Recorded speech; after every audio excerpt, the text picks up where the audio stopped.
It's interesting you mentioned the criticism of Obama, because on our show, we've been pretty critical of him over the last couple months, and you have as well.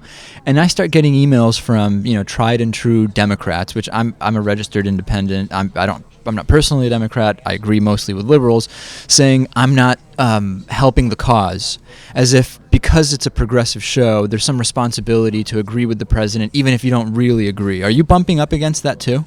Yeah, I get it all the time. And I tell them there's plenty of other shows that'll kiss Obama's ass. Go find those. Right. Okay. No, we don't do a show that's pro-Democrat. They're not my uncles. Okay. I got no interest.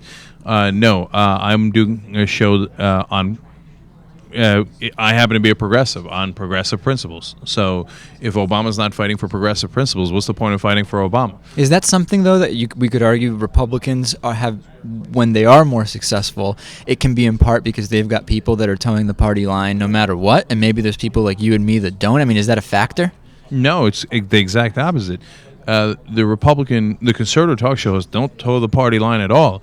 Look at what they did to McCain. They didn't like Dole. They didn't like George H.W. Bush. They attack Republicans all the time and push them further and further to the right.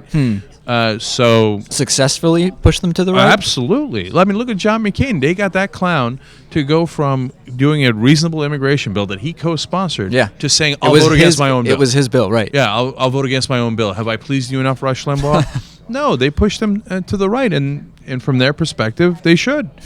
And so you're not doing yourself, your cause, or even the Democrats any favor by saying, okay, I won't question Obama, I won't question the Democrats. Oh, I agree. No, I agree. Because it only gives them an incentive to go further right, and because they think, well, I don't have to worry about the left, I don't have to appease the left, I don't have to give them anything I promised them.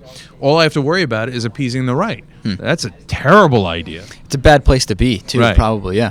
Last thing, I had Ned Ryan on the show a couple weeks ago. He's like a teabagger trainer. He says he trains teabaggers on how to behave at the protests, so on and so forth. He suggested that the misspelled signs, like, thank our God will, and all those bizarre signs, are liberal plants that are showing up there to make the teabaggers look bad. It would be brilliant if that was the case, would it not?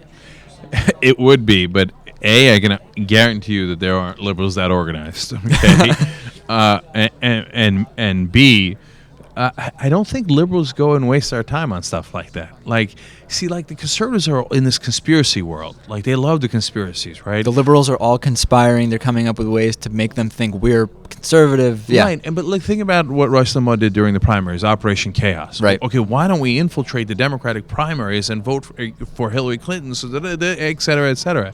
If you told progressives that, they'd be like, look, I got to go get lunch. Okay, I don't have time for this nonsense, right? What's funny about that is there are actually lifelong Republicans that for some reason are cropping up now as registered Democrats in some of those rush districts, and they missed the deadline to go back to Republicans. So now they can't even vote in their actual Republican primaries. It's amazing. Yeah, it's great. Look, we don't need plants to make conservatives look silly. They do plenty good job on their own in doing that. Yeah, and I'm just amused by the idea that, hey, let's try to make the conservatives look dumb.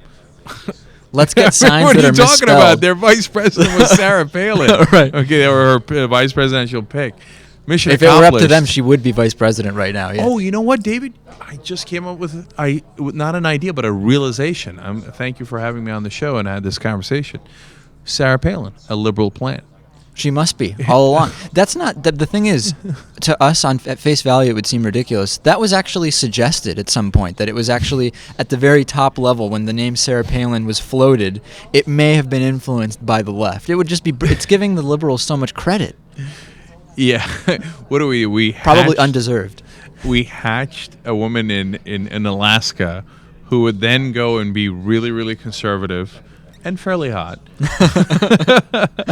And then she would trick all the Republicans. And then so she's brilliant. Right. She did this brilliant acting job throughout. She's the best sleeper cell in history. She'd become governor. Right. She becomes governor. And then she pretends to be an idiot while being conservative. Yeah, right. Well, this is like the Orly Tate's birther conspiracy. Right. It was all a plan from the start, 47 years ago with Barack Obama. Yeah. They brought him over from Kenya or wherever it was. They developed the short form birth certificate, but they didn't have the long form.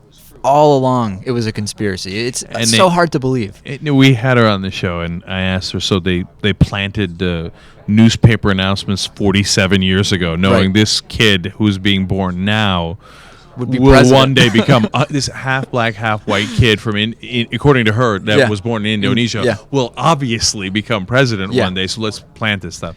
And afterwards, she said that I was a thug to her on the show. Yeah, I had her on too. She emailed me, and I remember saying to her, so you're telling me that Barack Obama is trying to kill you? He's manipulating your PayPal account? PayPal now is on Obama's radar. She says, well, not him personally, but his people let the air out of my tires. I don't know. Okay, I've attacked his people. Okay, I mean, nobody goes after Obama's people more than I do. Sure. Tim Geithner, Rahm Emanuel, etc. I haven't gotten any dead fish. I'm still all right. Nobody's manipulating Letting the air out of your tires. You know. That's right. Well, we've been speaking with Cenk Uygur from the youngturks.com. Pleasure to speak with you today. Great to be asked. I really appreciate it. Great being on your show. Thanks.